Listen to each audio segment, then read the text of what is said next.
and J-Lo and Ben Affleck, that is Jennifer Lopez and Ben Affleck, the guy who should never have been Batman, are back together, or they are together. And why does that even matter? It's a rhetorical question, but it's also a real question, so it's not a rhetorical question. But why does it even matter? It doesn't. But I just don't understand why does it go on the internet and then everyone feels like they have to have an opinion on it. You know, that's the one thing I think that I don't like. Actually, that's one of many things that I really cannot stand about the internet, is that everyone has an opinion on something and it gives them the ability to voice it. So I guess that's freedom of speech in a way, but like, you know, I'd hate to be a celebrity and feel like everyone can make a comment on your life, and I guess at that point you just kind of don't really look at the comments anyway. So anyway, why does it matter? It doesn't. Keep that in mind. And for anyone who has been going through this illness phase or had that virus, you can already hear it. I'm struggling to breathe and I'm talking. It's shit. It's shit, dog, and I feel you. I feel you all, and I hope that you're getting through it. I'll talk a little bit about that today, but also I will talk through something that I mentioned last week, and that was just the setbacks and how we're going to get through those setbacks. So I'll give you a little bit of an update on how my life has been going, especially with this illness, having to work a full-time job, and just doing a bunch of the other things as well. But also, ta-da! We're back on the YouTube. Well, hopefully we're back on the YouTube, but we definitely have the clips back so you can see me. And I know that I'm not looking the best right now. I'm literally wearing Ugg boots, pants that were meant to be full pants, but they're now 3/4. I guess the hoodie's quite nice, and my eye looks like I've been beat up. But that's just eczema for you, and that's why I'm wearing a hood, because my neck definitely looks like someone with the biggest mouth gave me a hickey all over that place. But it's just super purple from a lot of scratching and irritation. I just got super inflamed. But another thing that has been going on as well with my body is that, yes, I am very, very sick. And a lot of you thought that I wouldn't be coming back with the clips, but we're back. And I know it's going to take a little bit of extra work, and I know that I'm not the prettiest thing to look at right now, but thank you for tuning in, and thank you for giving us the love that we feel like we deserve, hopefully.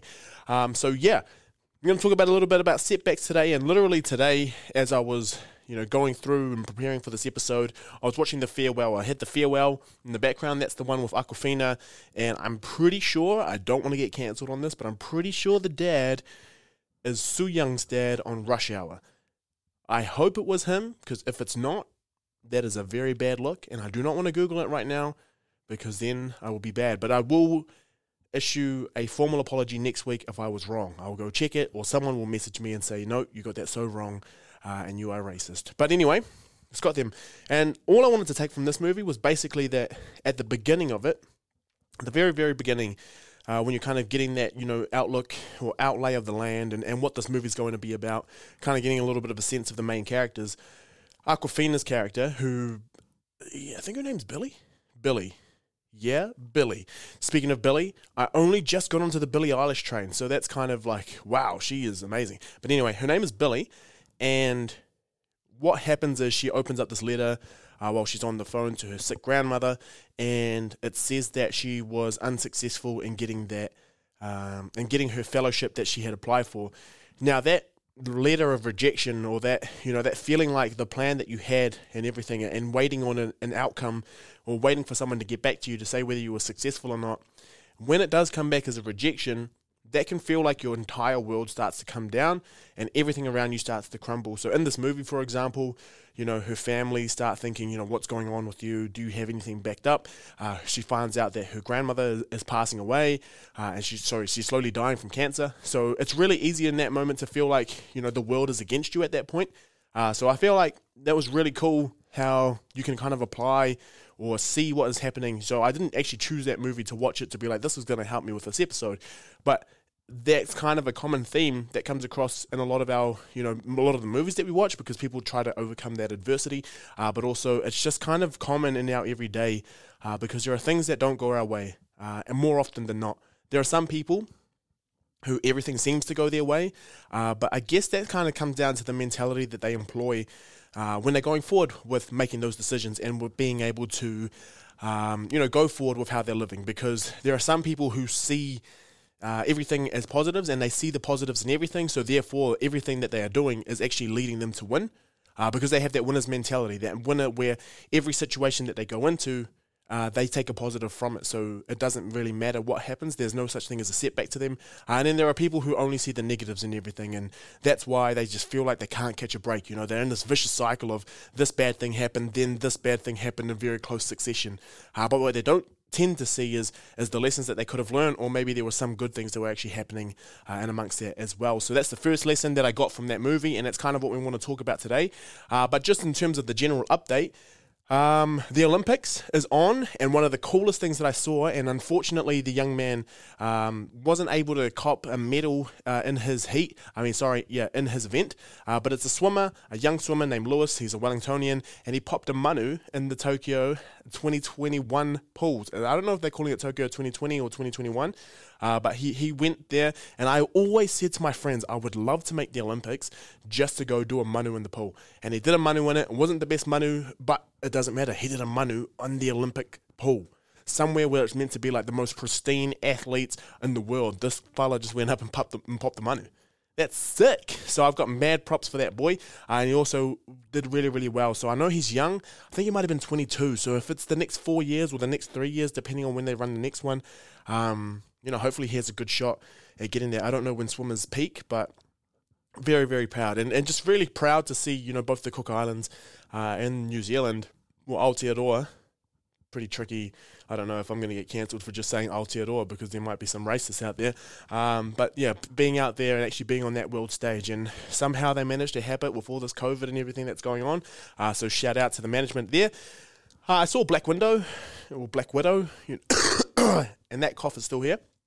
And she was always my least favorite Avenger, and it's nothing to do with her being a female and all that sort of stuff. It's just, I think it's because she never really had her own movie. So now that she's got a movie out, maybe if I had seen that before we went into like all of the Avengers coming together, I might have appreciated her more. She may have already had a movie, and maybe I just missed that as well, which kind of just shows how much I didn't really like her.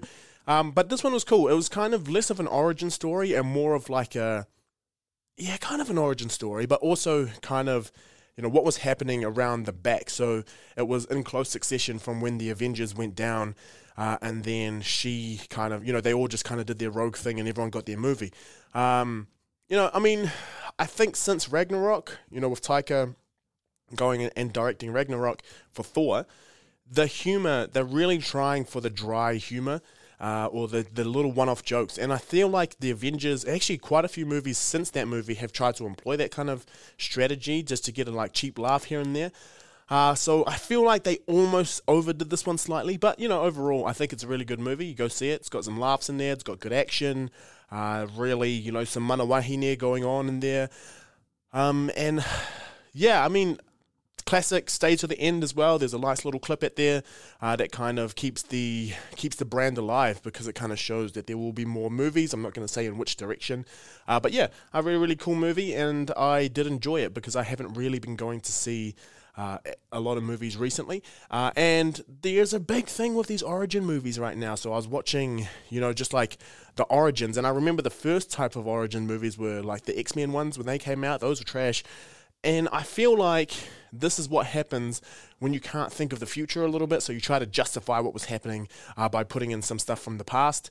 But yeah, really? A G.I. Joe one? Some Japanese guy just going around killing people, and that's the origin of G.I. Joe? I don't know. I feel like it's a bit of a reach.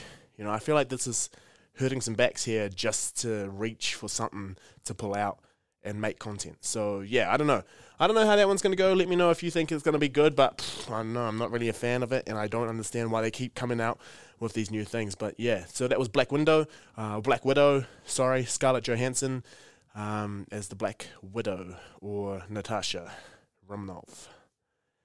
Alright, cool. So into today, you can already hear that I sound like shit, and that is because I have been battling off this viral infection. So I've been coughing up a storm for just over a week now, and I'm finding it hard to breathe, finding it quite difficult to breathe. I cough, I do this chesty cough, which is so phlegmy, but also gets to the point where I'm almost going, those ones where you can't catch a breath, so you're almost going to pass out, but also going to puke because there's so much going on in your throat. I have that quite a bit. It's stopping me from sleeping a lot, and also on top of that, on Friday / Saturday, and then a little bit this morning. It is Sunday. I had what my flatmate, who is the doctor, calls Rigers. So I just started shaking uncontrollably, and I was freezing, but apparently I wasn't because I was sweating. So I was freezing hot. I had a fever, and all that was my body pretty much had a rave inside of me, and it was just going off. And could have been a silent disco because I couldn't hear anything, or they had noise cancelling.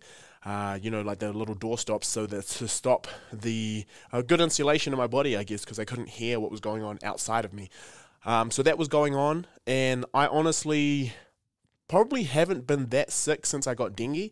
And dengue, that is something that I'll tell you about, because gosh, that was a horrible time. And I did have a horrible time on Friday and Saturday, and it was basically just, I ended up having to rest. And that's another thing.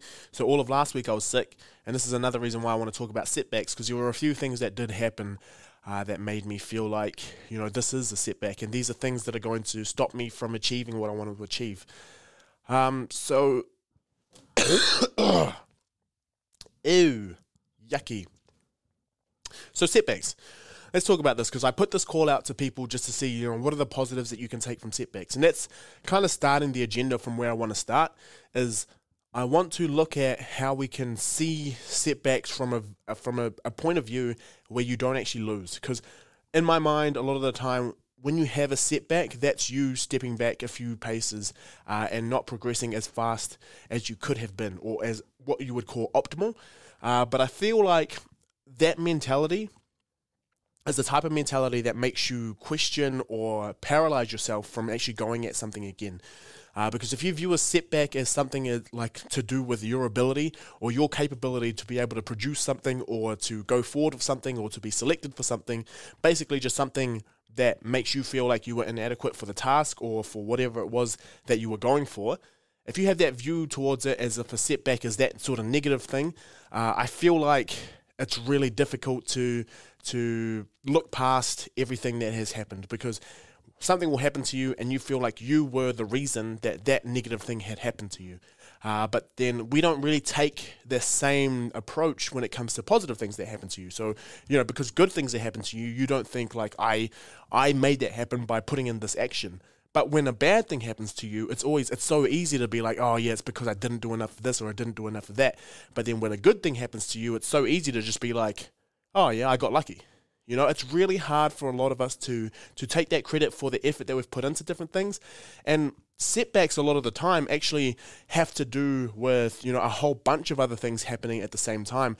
But because you've only focused on that one thing that didn't quite go your way, that's where you feel like all of your energy kind of goes towards. So recent setbacks for me, and this was kind of hard for me just because I just feel like this whole PhD process has taken so much longer than it should. So I'm not actually going to graduate now until December. So this is this is just another loophole, I guess. Oh, not a loophole. This is just another kind of obstacle that we've had to go through. And it's, all beyond my control with this sort of thing. Is, I submitted my stuff on time. I agreed to do my Viva in time. I got all my documents in time, but, the holdup has been someone else. So that's what I mean by like a setback, not necessarily being your own doing. So I can easily sit here and just be like, it's because my PhD wasn't good enough. It's because I wasn't a good enough student. But, the examiners didn't get back to me on time. So I was meant to be graduating in August, but I didn't get one of my reports back to sign me off, just to say, everything's all good. Submit everything and you'll be fine. So yeah, I missed the deadline to be able to go into that August graduation, which technically means that I cannot be referred to as a doctor until I am actually capped. So that means it's an entire year, and it'll be a year to the date that I actually submitted my thesis, which is fucking horrible, which is like, it's unbelievable. It's unbelievable that someone like me who pushed, to get my stuff in early and got it done to a really, really high quality, and then, just for it to be sitting on someone else's desk or someone else who hasn't really got to it. And I guess, everyone has a life, and I'm not the priority for a lot of people, but it's just been frustrating that, my Viva got pushed back 3 times, and then for this part, which was meant to be a quick turnaround, it kind of hasn't been. But that's all beyond my control. And now the setback here is that I technically, so it's been a year, and it's going to be until December that I can officially be called doctor. And that's frustrating for me because a lot of publications will be coming out in that time, and it will only be Mr., which is, I know it sounds really for you, or you'd be like, but you've got a PhD, oh my gosh, it's such a small thing. But, for publications and for everything to go forward, that's kind of, people take you more seriously if you actually have the title. So I technically have a PhD, I do, but I just cannot use the title just yet.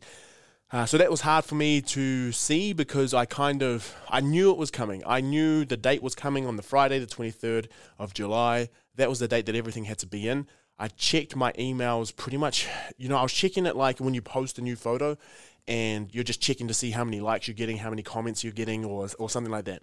That's how often I was checking my emails because I just wanted something to pop up to say, yes, you're good to go, submit everything. And I checked it up until 5 minutes before the deadline. Now, I knew that time wouldn't have been enough for me to get the rest of it done, but I just had that hope. And that's just the type of person I am, where I don't give up until someone says it's over. Or even when someone says it's over, I try to break the rules a little bit as well, because if I really want something, I will most likely, push until I get it. And I think that's just the mentality that I've had through a lot of my stuff. And that's why when people ask me, how did you get your PhD so young? I think it's nothing to do with me being an amazing student or anything like that. I think it's just that I had that drive to want to get it done in that time. And I was extremely passionate about what I was doing. So that's the first setback, which is frustrating. And I had to tell my parents, and they had to cancel all their plans. And yeah, I think that was the difficult part for me, is because I'd known they'd put so much time into wanting to come down and hear, and see me graduate. So they're still going to be able to come down and do all of that, but they had, they've been asking me when I was going to graduate for ages, and I couldn't give them an answer. But it wasn't that I didn't want to give them an answer, it's that I couldn't give them an answer. And there's nothing worse than feeling like you're out of control of a situation, because I couldn't really control that at all. So that's the first thing. And the second thing, I guess, will be the fact that I've been sick, and I had that illness, and I wasn't able to work as much, and I had to work from home for one of my days, and I really didn't enjoy that. I didn't enjoy it at all, because I felt like I wasn't contributing as much as I should have to the team, and this is what I get paid for. And feeling like you can't, because you're so sick, and not being able to give everything that you need to be giving, you start feeling like you can make it up in other areas. But yeah, I couldn't even do that. Couldn't even train because I was so sick, and I was like coughing so much, and I couldn't do anything, and then my body started hurting because I had that shivers and everything. So yeah, it was a difficult week for me. But also, I guess the other things with setbacks is the mentality that you have. That's the first. I've talked about that multiple times. Whereas if you see a setback as something that is holding you back, and you only see the negative things that are happening around you, you're always going to feel like setbacks only happen to you. And you are the only person that this thing kind of, these are the things that will only impact me. Like the world is just conspiring against me for me to not go forward. Now, the difficulty with having this as your mindset is that you will get stuck in that way, because all you will see are the negative things that are happening to you. And I said that before, but I'm going to say it again, because this is why a lot of people will find someone like gets worse and worse and worse, is because you only notice the negative parts of them. You don't want to see any of the good stuff because you already have that bias that this is the way things are. If this person does something good, you will usually miss it. But every time they do something slightly annoying that probably someone else is doing as well, only you will notice that person doing it, because you need that to fuel the worldview or the perspective that you have on this person. That same thing will happen to how you interact with the world. If you only look at the bad things that are happening to you, and even though maybe they're like 2 days apart or 1 week apart or 1 month apart, one bad thing happens, you can go a month apart, another bad thing happens. It doesn't even have to be that bad, or they don't even have to be, the same magnitude and scale. You're still going to be like, why can't I catch a break? Oh gosh, it's always me. Man, damn, why me? And you're just going to be like sitting there just thinking, why can I never be so lucky? But in that time, you might have had supportive people who were coming in and actually helping you along the way.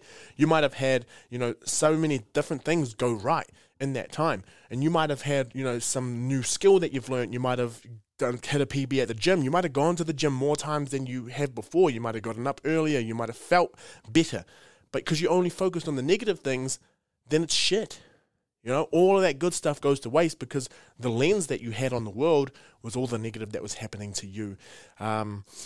So it always feels like, you become the victim of your circumstances, and it's easy to feel like these things are compounding because these are the only things that you are focusing on. So setbacks, I guess, they come in all shapes and sizes. And I guess for me, for what I deal with the most, what I have been dealing with, obviously the first being my illnesses right now and not being able to output as much. And I got the YouTube back up and running. I got the videos back up and running, even though I'm looking trash. But it's because last week I promised myself that we will get them back up and running. So even though I'm looking nasty, thank you so much for tuning in.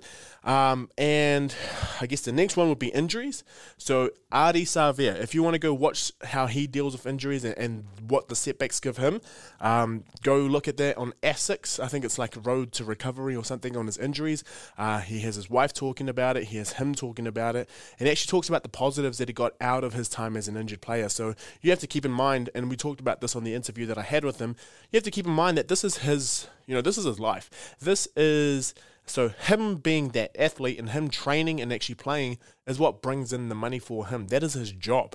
So to be able to stay positive after that, even though the likelihood of you being cut out of a team or something because you are injured is quite high because there's so many people, that were churning through the belt, he stayed positive through that, and he actually feels like it made him a better rugby player in the end because he learned other skills. He learned how to be more grateful for situations. He learned how to, do his own training, the training that he can go do himself because he had his own thing to focus on now that he is injured and he can't train with the team.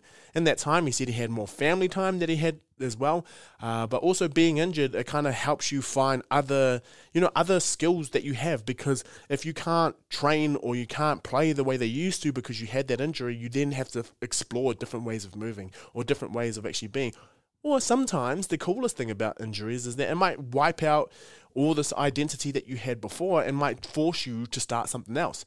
And it might force you to explore other ways to go down that you've never been before. So you get to open up that map. So if you've been on Grand Theft Auto, the dark places are the places you've never been before. But you start, pushing a bit further and further and further away from the norm. And you start to see more of that map. And now you have a bigger worldview. Just saying. Another one would be, what are they called? Rejections. So I've had this multiple times where you send, for example, with mine, I send papers in. So papers are research articles, or when I used to send my thesis in, my chapters for my thesis, or applications for different funding. There's a thing called rejection where people don't like it, or where it doesn't quite fit where it's meant to be, and you get told, no, you cannot go forward anymore. That seems like a setback because at that time, the thing that you are working on is the biggest thing in your life at that moment. And to someone else, they haven't looked at it as much as you have. So they're not as invested in it as you are. So when they say no, you get so mad at that person that they don't understand where you're coming from with what you're doing.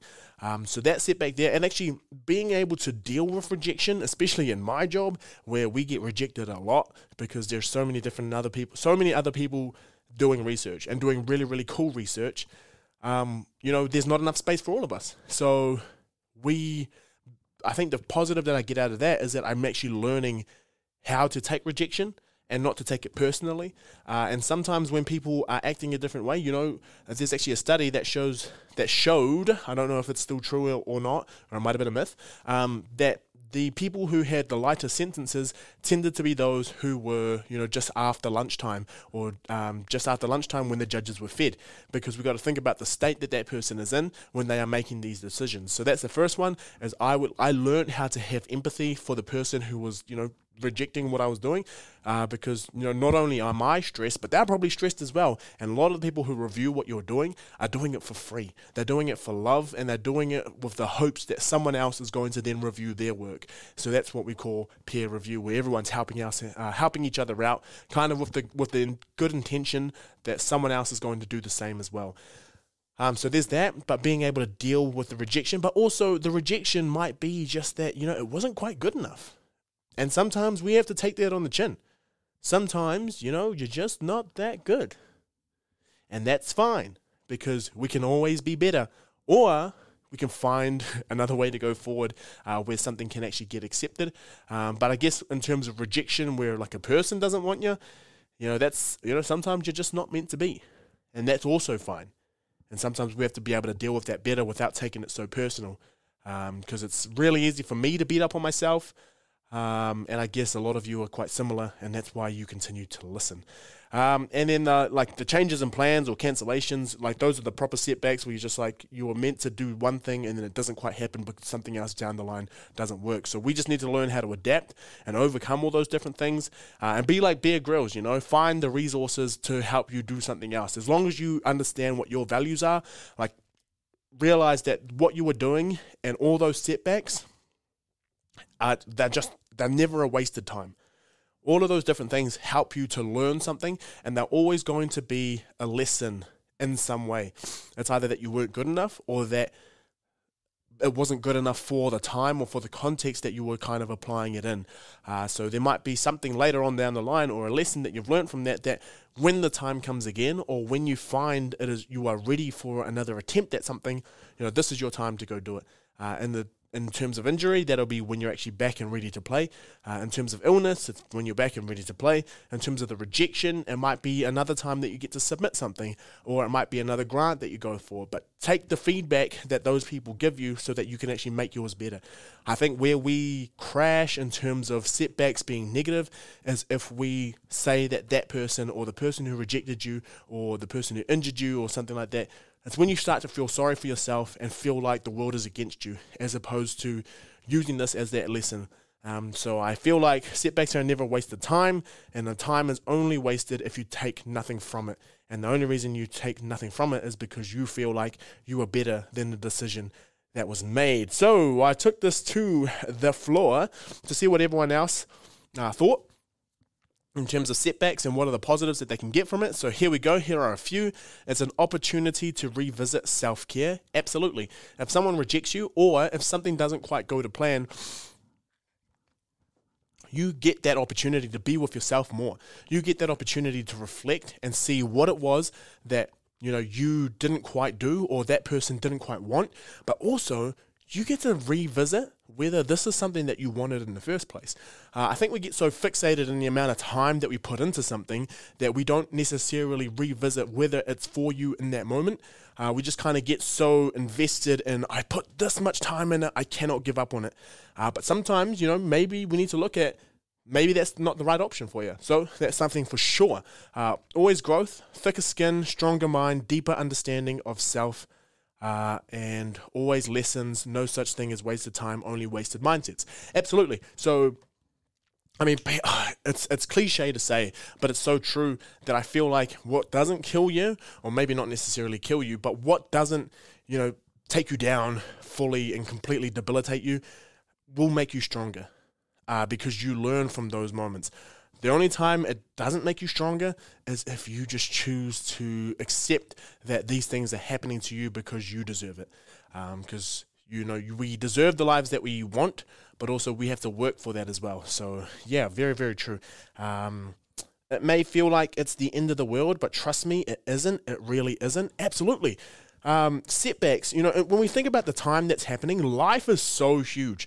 I was injured for 4 weeks where I couldn't play rugby for 4 weeks.